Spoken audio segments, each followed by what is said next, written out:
Had to ask. Some guys want to be the man with the money, the cars, all them thick Puerto Rican girls. Wait, how thick?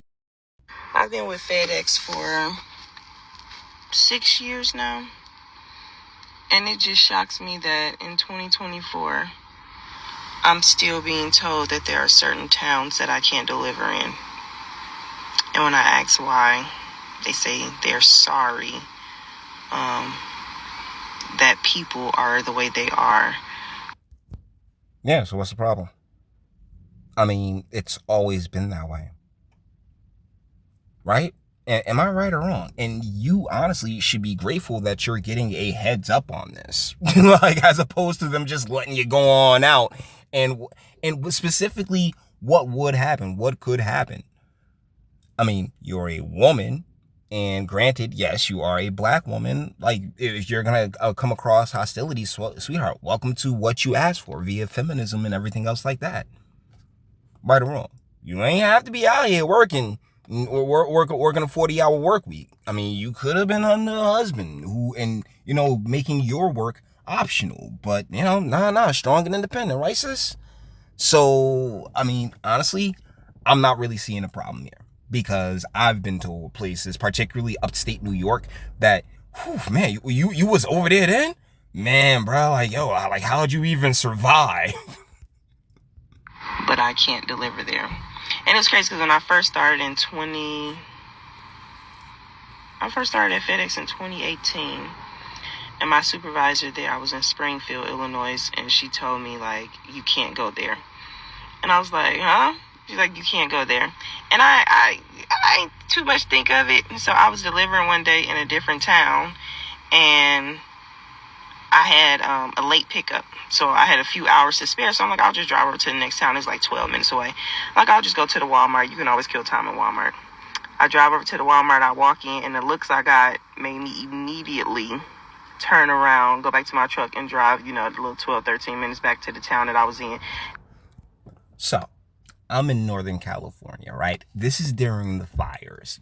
And me, my girlfriend, her kid, we had to go upstate. I was living in San Diego, but we had to go upstate due to the fires. And I mean, there were Confederate flags in the windows, and it was a surreal situation. And there was a diner there, right? And we go into the diner, and guess who was catching looks? Your boy right here. And guess who completely ignored the looks? Your boy right here. Why? Because at the end of the day, you want to say, hey, I'm a man. And so thusly, you want boxing your diner. You want that? Sure. Or I can sit there and display myself, make jokes, have fun. Because we were with her brother-in-law and his boyfriend, because I think her brother-in-law was gay. So we were there with her and his boyfriend. And, the looks I just got because, I was the only black person there. There wasn't and that's not been the only time that I've been the only black person at a function. And the energy gets a little weird. And if you can be smooth about it and just enjoy yourself and kind of ignore it and shrug it off, as long as nobody stepped to you, and I can't help but feel due to the fact that, I'm a man. And, it was a very, particularly at the diner, it was a much older set of people there. So, I mean, and I physically look like I could knock them the fuck out then. So I think there would be a bit more hesitation in a confrontation between me and them, as opposed to you and them and you and the area that you're in. But either ways, you can either run. And you did, and you got out safe, right? Nobody, did they come after you? Did they come with the pitchforks? Let's run this girl, let's get her on down, let's go it off, let's get this tar baby, you know what I'm saying, and feather and all that other fun stuff, or did you just exit? You know what I'm saying? You felt uncomfortable and you exited. But thing is that that's their space, right? You're not from there. You are not one of them. And it's best to just always present yourself and conduct yourself, particularly as a guy, as if you got a set of balls on you, and you actually, and that's always the thing about me, particularly with white people, because once they hear me speak, they always treat me phew. It's the funniest shit in the world. Cause it's like, okay. You sound reasonable. You sound like somebody we can have a conversation. And that's really all it takes, you know? It's just like, hey, don't expel any negative energy and speak as if you got an ounce of sense. And for the most part, particularly like up north and like in these hillbilly areas, you know, it kind of fucks with them. It intimidates them a little bit because, oh, wait, this nigger knows his shit, you know? Like, that's what you got to be on. I parked in an abandoned parking spot, and I just sat in that abandoned parking spot for like 2.5 hours. And yeah, she's like, I'm sorry, but that's just the way they are. And then, hold up though. Like, did anybody approach you? Nobody said anything to you. They was just like, look, like, oh shit, like, you ain't from around here. Bet. I know I'm not from around here, but you have nothing to concern yourself with because I am just here to purchase a delicious beverage or something along those lines and just keep it pushing, guys. Like, I'm telling you, for the most part, nobody's going to say shit. Cause like as redneckish or hillbillyish as it may seem, we all got the internet nowadays, and most folks just don't even like, particularly like since BLM and shit like that. Like, no one wants the fucking headache. And when I went to Wisconsin, I was cool. I always delivered to the rural areas, but then I had a guy, you know, talk to me crazy, like, just real crazy. Anywho, and FedEx for.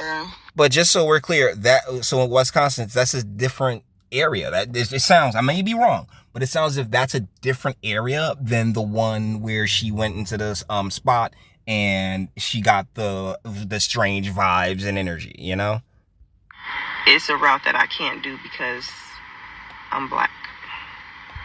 And it's not because I can't do the route, it's because of how the people in that town act, or how how drivers have been treated in that town, the same color as me.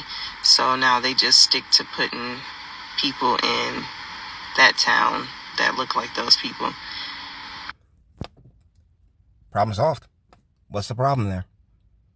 Saves you the problem, saves them the problem. I mean, God, I can't tell y'all, because the world treats me differently than it does a lot of different people. But the thing is that even when confronted in these situations, even like, I've had police called on me. Like, I used to canvass for working families and like in several other organizations, particularly during political seasons. And you know, there's places that, you know, I have gotten the cops called on me, and the cops always be chill as shit.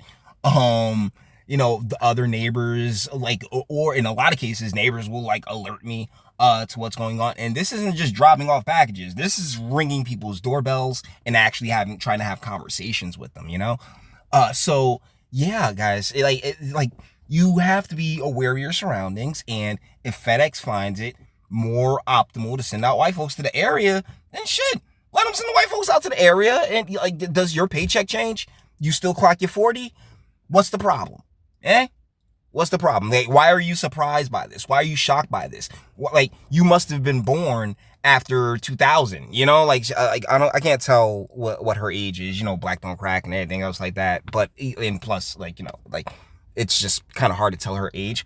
But, I mean, or she might just be like, you know, an immigrant or something like that. She might have come from another country. And so she's like, I can't believe it. And it's like, sweetie, welcome to America. It's all in the game.